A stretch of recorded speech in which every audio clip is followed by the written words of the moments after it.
Hello dear, welcome to my family. आप सभी मेरे फैमिली के ही सदस्य हैं। आप सभी का स्वागत है इस चैनल पे। दोस्त, आज के इस वीडियो में हम बात करेंगे। कुछ दोस्तों का क्वेरी था कि सर मस्तिष्क के बारे में कुछ बताइए, तो हम इसी से संबंधित कुछ चर्चा करने को आए हैं इस वीडियो को लेकर के। चलिए मानव मस्तिष्क के फंक्शन के बारे में जान लेते हैं। मानव मस्तिष्क कैसे काम करता है इसके बारे में हम जान लेंगे। हम लोग आराम से पढ़ेंगे और क्वेश्चन को रिकॉल करते हुए चलेंगे। हम भी देखना चाहते हैं कि आप कैसे भूल जाते हैं। हमारी प्रयास रहेगी कि आपको माइंड में ऐसे सेट करें ताकि आप उसे न भूल पाए। हम ये नहीं कर सकते हैं कि आप 7 जन्म तक या इतने जन्म तक याद रखेंगे। हमारा इतना प्रयास रहेगा कि आप कम से कम इतना दिनों तक जरूर याद रखें तो आपका जितना दिन तक में आपका लाइफ बन जाए, उसके बाद में वो खुद ब खुद याद हो जाएगा। चलिए हम मानव मस्तिष्क के बारे में जान लेते हैं। हम देखेंगे कि मानव मस्तिष्क कैसे काम करता है। How does the human brain work. ठीक है दोस्त, चलिए हम वीडियो को करते हैं अब अच्छे से स्टार्ट। मानव मस्तिष्क जो होता है एक क्रेनियल नामक जो हड्डी होता है उससे ये क्या होता है, यानी कि क्रेनियल नामक मस्तिष्क के खोल में ये बंधा होता है, यानी कि खोल से ये ढका होता है। ठीक है, ताकि मानव मस्तिष्क पे अगर बाहरी कोई चोट आती है तो वो उससे बचाएगा। जैसे ये समझ लीजिए कि मानव मस्तिष्क का जो क्रेनियल नामक एक खोल है, हड्डी है, वो मानव के मस्तिष्क के हेलमेट की भांति काम करता है। जैसे आप बाइक चलाते हैं तो हेलमेट लगाते हैं, तो उसी तरह से अगर मानव मस्तिष्क में हमेशा समझिए कि मानव मस्तिष्क को सुरक्षा देने के लिए एक हेलमेट लगा हुआ है जिसे हम कभी निकाल नहीं सकते हैं। ठीक है दोस्त, तो आप ये ऐसे समझ लिए कि मानव मस्तिष्क के जो हेलमेट है वो उसका क्या नाम है, तो वो क्रेनियल उसका नाम है। जो हम लोग का जो मस्तिष्क का हेलमेट है वो क्रेनियल नामक हड्डी है जिसे हम लोग क्रेनियल कहते हैं। तो आपका क्वेश्चन एक यहीं पे क्लियर हो जानी चाहिए कि मानव मस्तिष्क को कवर करने वाली, यानी कि घेरने वाली, यानी सुरक्षा प्रदान करने वाली जो हड्डी होती है उसका क्या नाम है दोस्त। तो उसका जो नाम है, क्या नाम है, क्रेनियल। अब चलिए दोस्त, मानव मस्तिष्क का वजन कितना होता है, तो तकरीबन देखिए दोस्त, मस्तिष्क अगर बच्चे हों तो उसमें कम वजन का होगा, बूढ़े हो तो उसमें ज़्यादा वजन का होगा। लेकिन एक मनोवैज्ञानिक तरीका से इसे अगर मापा गया है तो पाया गया है कि मानव मस्तिष्क जो होता है औसतन 1350 ग्राम से लेकर के 1400 ग्राम का होता है। यदि आपके क्वेश्चन में 1350 भी ऑप्शन में है तो वो आंसर होगा, क्योंकि देखिए अगर बच्चे हैं तो उसका मस्तिष्क क्या होगा, छोटा होगा। फिर बूढ़े होंगे उसका मस्तिष्क, युवा होंगे उसका मस्तिष्क, इन सभी में अंतर होता है, काफ़ी अंतर होता है। इसलिए दोस्त इसका वजन भी अंतराल में होता है। लेकिन एक औसतन अंतर के माध्यम से मानव मस्तिष्क के वजन के बारे में मनोवैज्ञानिक तरीका से बताया गया है कि इसका वजन कितना होता है, 1350 ग्राम से लेकर के 1400 ग्राम तक होता है। चलिए दोस्त, अब ये हम समझेंगे मानव मस्तिष्क के फंक्शन के बारे में। देखिए, पढ़ने की सुविधा के लिए मनोवैज्ञानिक तरीका ने, यानी कि वैज्ञानिकों ने इसे अलग अलग तरीक़ों से डिवाइड किया है। बात करें हम मस्तिष्क के, तो मस्तिष्क को 3 भागों में डिवाइड किया गया है, अग्र मस्तिष्क, मध्य मस्तिष्क तथा पश्च मस्तिष्क। अब इसे हम बारीकी से समझने का प्रयास करेंगे। जैसे मान लीजिए कि ये हमारा मस्तिष्क है। ठीक है दोस्त, तो आगे वाले पार्ट्स को, जो मस्तिष्क होता है, इसके आगे वाले जो पार्ट्स होते हैं ना, इसे हम क्या बोलते हैं, अग्र मस्तिष्क, जिसके अंतर्गत हमारा जो कपाल होता है, चेहरा, फेसियस, इसके आगे वाले पार्ट्स जो होता है, यानी कपाल के सामने वाले मस्तिष्क होंगे उसे अग्र मस्तिष्क कहेंगे। ठीक उसी प्रकार जो पीछे वाले पार्ट्स होते हैं, जो स्पाइनल कॉर्ड को मेडुला ऑब्लोंगाटा से जोड़ते हैं, ये क्या होता है, ये पश्च मस्तिष्क कहलाता है। और जो बीच के भाग बच गया वो क्या कहलाता है, वो मध्य मस्तिष्क कहलाता है। तो दोस्त, इससे आपका एक क्वेश्चन तो क्लियर हो जाना चाहिए, हमारे मस्तिष्क का सबसे बड़ा भाग कौन होगा, आगे का मस्तिष्क होगा कि नहीं होगा। ये 100% क्लियर हो जाना चाहिए दोस्त, इतना में तो क्लियर हो ही जाना चाहिए। अब देखिए, अग्र मस्तिष्क और अग्र मस्तिष्क को भी 2 भागों में बांटा गया है, सेरिब्रम और दूसरा है डायनसेफ्लॉन। फिर डायनसेफ्लॉन को थैलमस तथा हाइपोथैलेमस के बारे में, हाइपोथैलेमस में बांटा गया है। दोस्त, आप धैर्य रखिए, सबके बारे में हम धीरे धीरे बताएंगे और रिकॉल करते हुए चलेंगे ताकि आपको याद हो जाए, ये भूले नहीं। फिर मध्य मस्तिष्क के बारे में आएंगे तो कर्पूरा कार्डियजेमिना होता है, फिर सेरिब्रल, यहाँ पे देखिएगा सेरिब्रल पेंडिकल है, सेरिब्रम मत कह दीजिएगा, यही तो कन्फ्यूजन होते हैं। ताकि बच्चे जो होते हैं स्टूडेंट्स क्या करते हैं कि एग्जाम पीरियड में सेरिब्रल को सेरिब्रम समझ के मार देते हैं।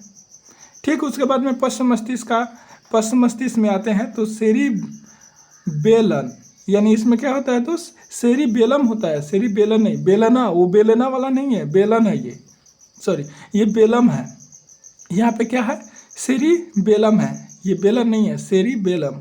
ठीक है, अब देखिए उसके बाद में है इससे मेंडुला ऑब्लिगाटा, यही मेंडुला ऑब्लिगाटा है जो रीढ़ की हड्डी से जोड़ता है। किससे जोड़ता है दोस्त, ये रीढ़ की हड्डी से जोड़ता है, यानी स्पाइनल कॉर्ड जिसे बोला जाता है, ये रीढ़ की हड्डी को मेंडुला ऑब्लिगाटा से जोड़ता है। तो चलिए दोस्त, अब हम एक एक करके सबके बारे में बारीकी से पढ़ने का प्रयास करते हैं, इसे जानने का प्रयास करते हैं।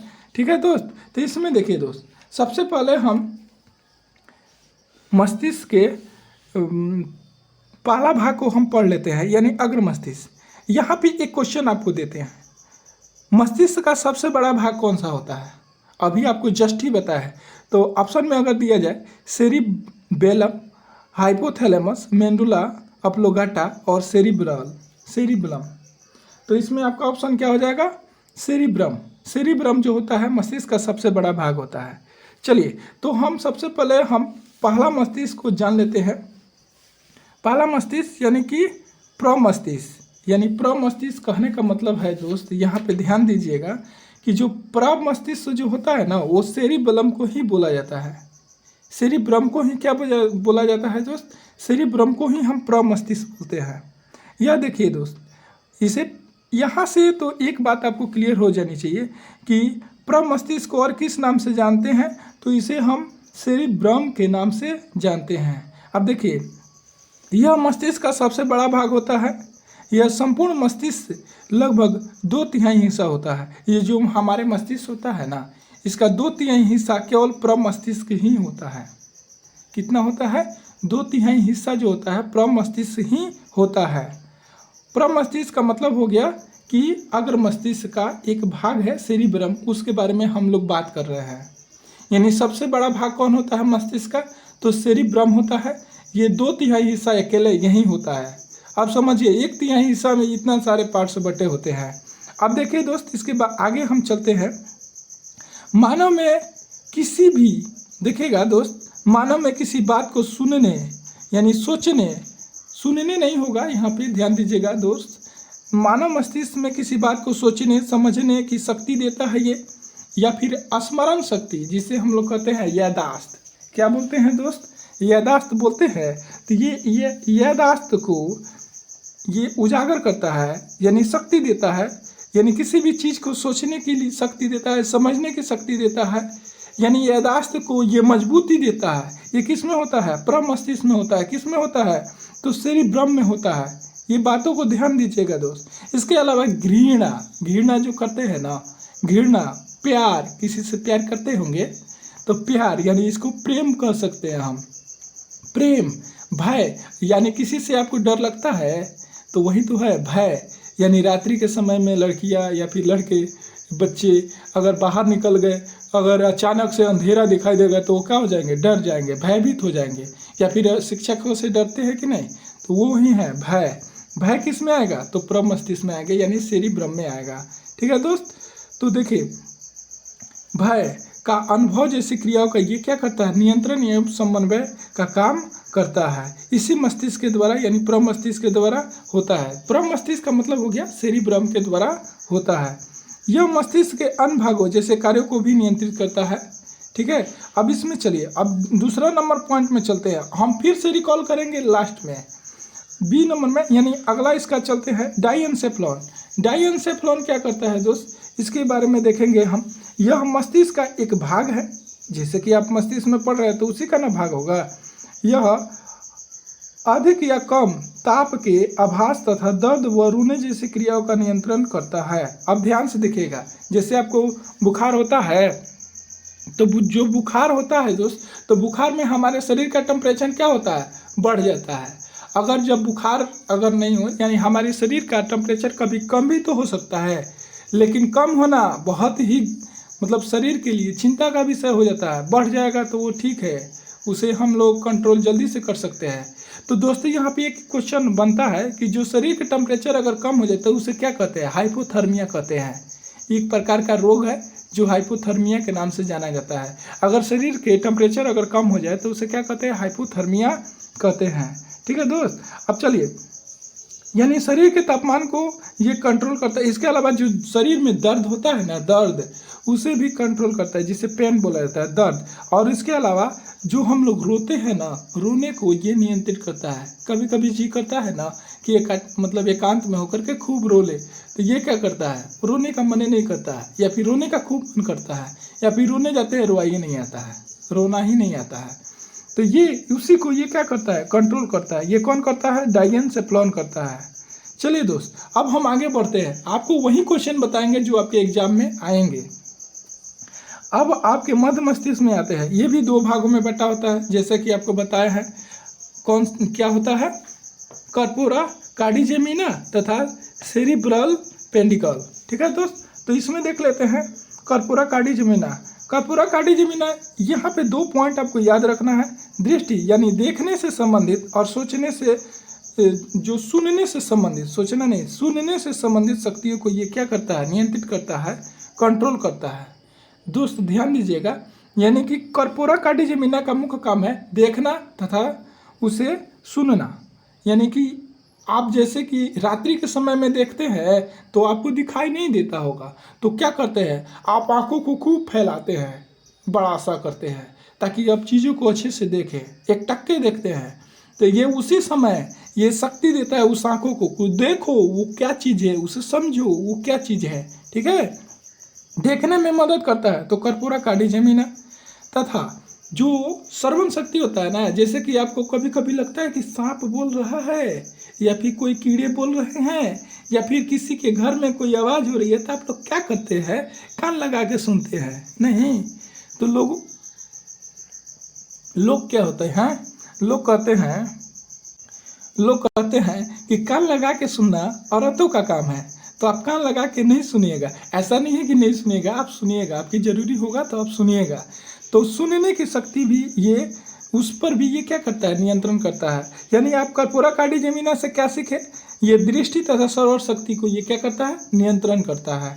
हमें आशा है कि आप चीज़ों को भली भांति अच्छे तरीक़ा से समझ रहे होंगे।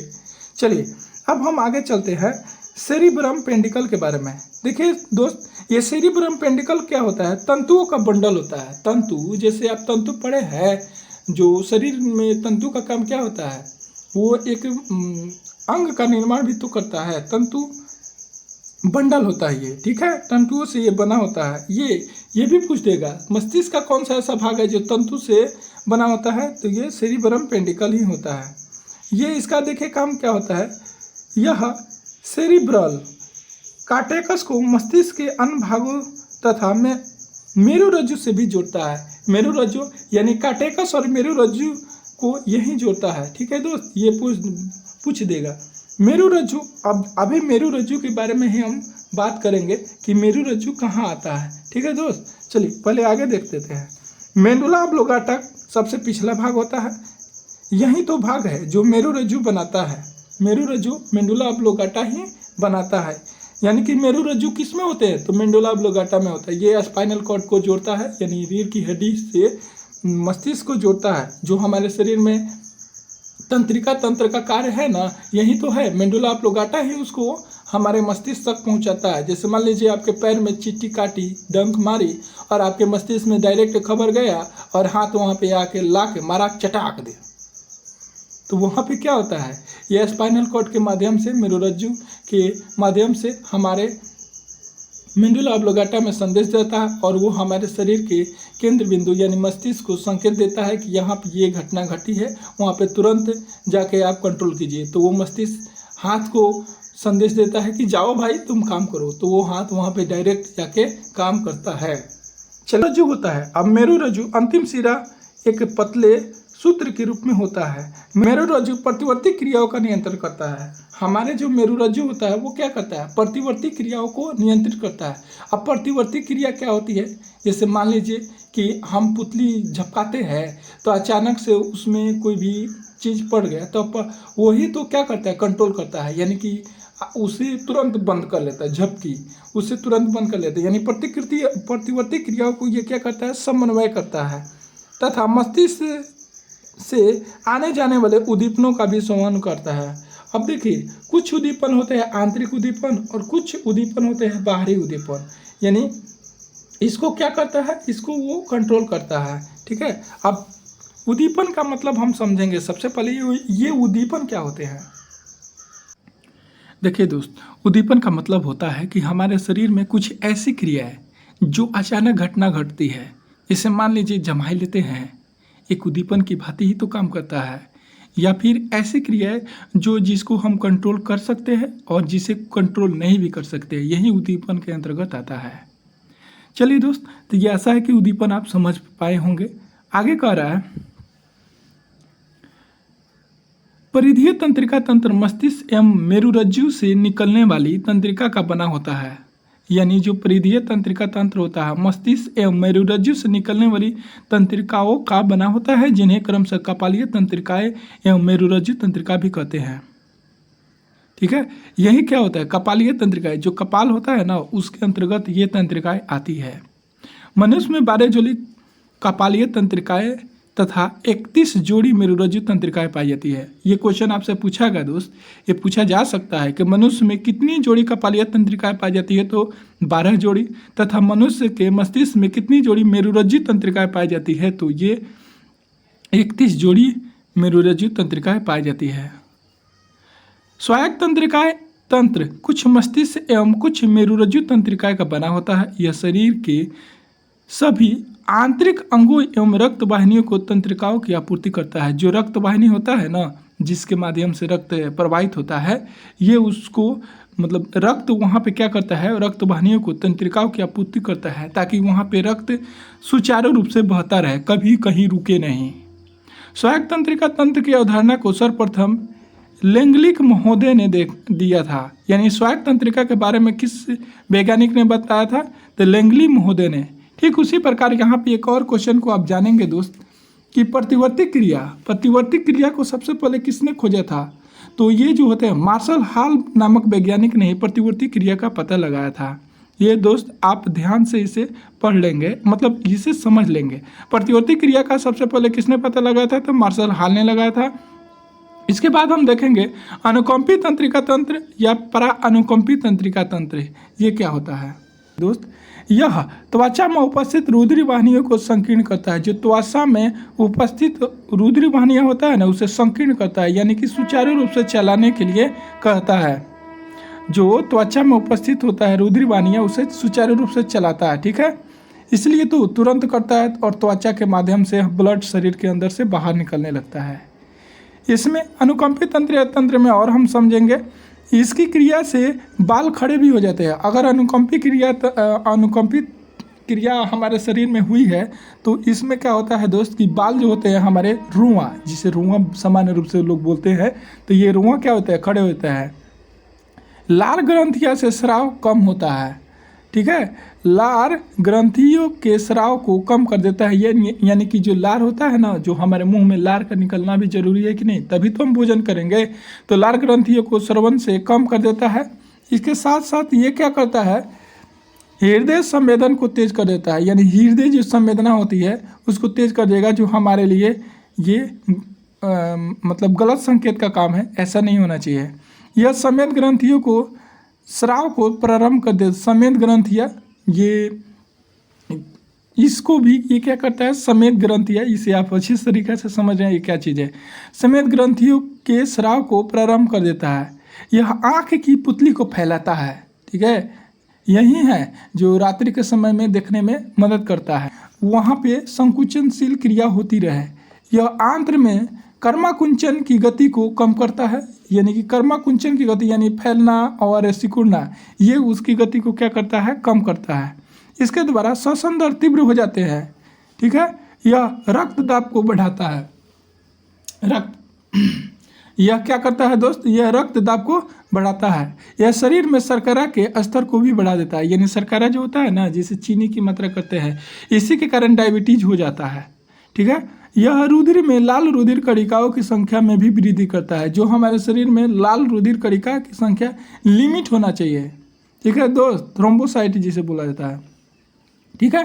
तो ये क्या होता है, लाल रुधिर कणिका भी हमारे शरीर में लिमिट मात्रा में होनी चाहिए, जितनी होनी चाहिए। यह रुधिर में लाल रुधिर कणिकाओं की संख्या में वृद्धि करता है। यह रक्त को थक्का बनाने में मदद करता है। ये जरूरी है, ये रक्त को थक्का बनाने में ये मदद करे। जो ब्लड होता है हमारा, उसे रक्त को थक्का बनाने, कब, शरीर के बाहर रक्त का थक्का बनना चाहिए, शरीर के अंदर नहीं। अगर शरीर के अंदर रक्त जमने लगेगा तो आदमी मरने लगेगा। तो रक्त के थक्का बनाने में ये मदद करता है। अब आप ये बताइए किस विटामिन के कारण रक्त का थक्का बनता है। ठीक है।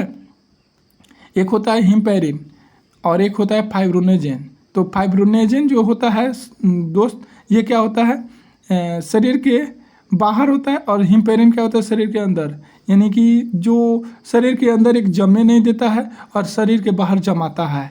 और किस विटामिन के कारण, ये हम ही बता देते हैं। विटामिन के कारण जो होता है ब्लड शरीर के बाहर जमता है। ठीक है। यह इसमें सामूहिक प्रभाव में भय जैसे पीड़ा, क्रोध, भय का प्रसार भी होता है।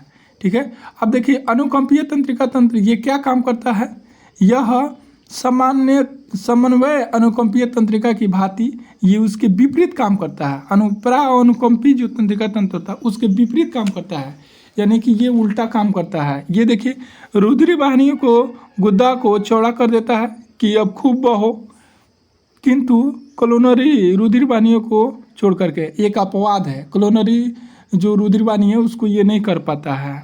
आगे देखिए यह लार जो होता है, लार स्राव के, जो लार जो हमारा स्रावित होता है ना, तथा लार के स्राव में तथा पाचन रसों की वृद्धि करता है। ये लाल को श्रवण, यानी अभी इससे पहले क्या पढ़े हैं अनुकंपी में, कि उसको क्या करता है, कम करता है, लेकिन ये ज़्यादा करेगा।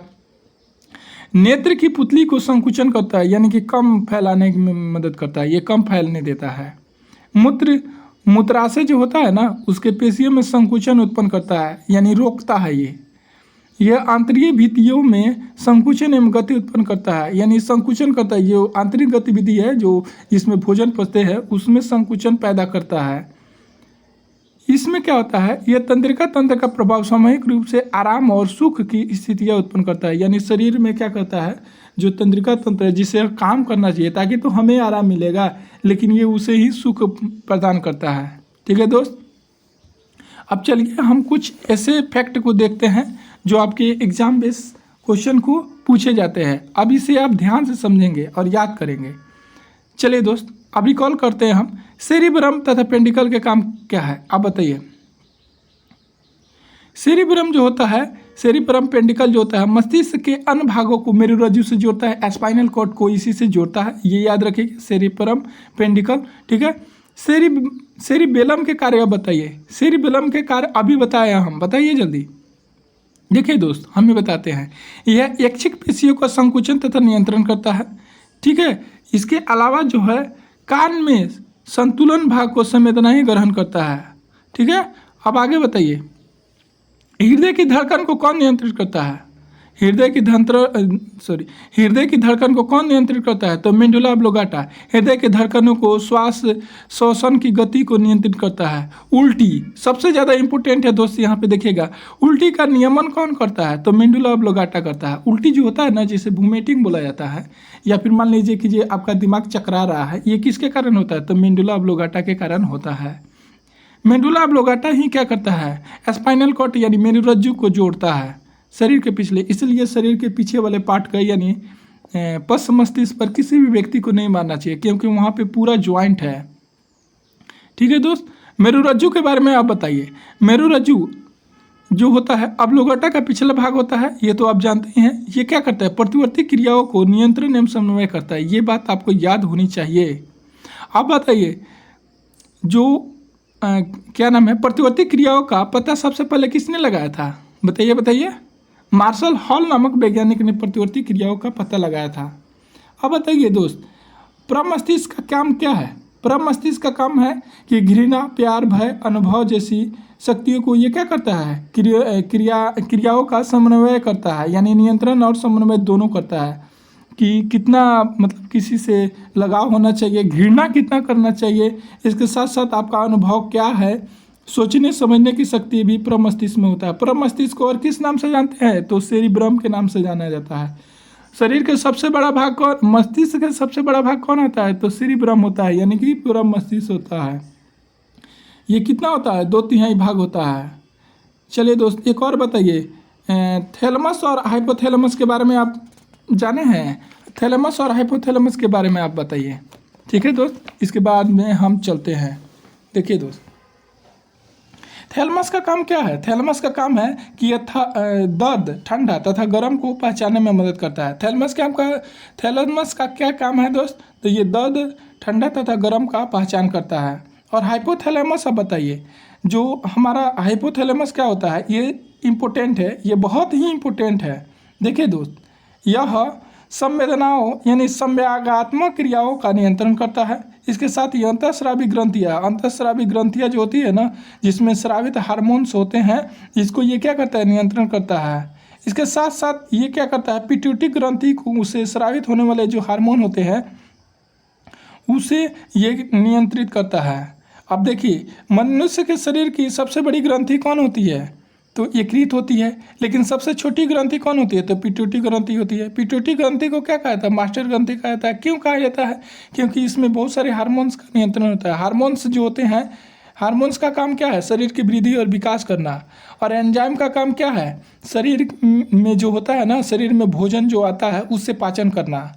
ठीक है दोस्त, अब देखिए हाइपोथैलेमस में क्या होता है, भूख, प्यास, ताप नियंत्रण, घृणा, प्यार आदि का केंद्र बिंदु होता है हाइपोथैलेमस। जरूरी नहीं है कि आपको यहाँ पे प्रमस्तिष्क ही दे दे, तो यहाँ पे आप हाइपोथैलेमस में ध्यान से देखेंगे, जो भूख होता है, प्यास होता है, ताप का नियंत्रण होता है, घृणा होता है, इन सभी का केंद्र बिंदु होता है हाइपोथैलेमस। रक्तदाब को भी ये नियंत्रित करता है, गुस्सा, खुशी आदि को ये नियंत्रित करता है। तो ये हाइपोथैलेमस में ही होता है और ये अग्र मस्तिष्क के भाग में ही होता है। यानी कि हमारे मस्तिष्क का सबसे इम्पोर्टेंट भाग कौन सा है, तो अग्र मस्तिष्क है। दोस्त आशा करते हैं कि यह आपको मनुष्य का मस्तिष्क अच्छे तरीक़ा से समझ में आ गया होगा। अगर फिर भी नहीं समझ में आता है तो इसे 1 से 2 बार देख लीजिएगा। अगर फिर भी नहीं आता है तो कमेंट बॉक्स में लिखिएगा, इससे हम फिर से एक बार अच्छे तरीक़ा से कोशिश करेंगे कि आपको समझाए, ताकि आपको बारीकी से समझ में आ जाए। चलिए हम फिर मिलते हैं किसी नेक्स्ट वीडियो में। वीडियो देखने के लिए बहुत बहुत धन्यवाद आप सभी का।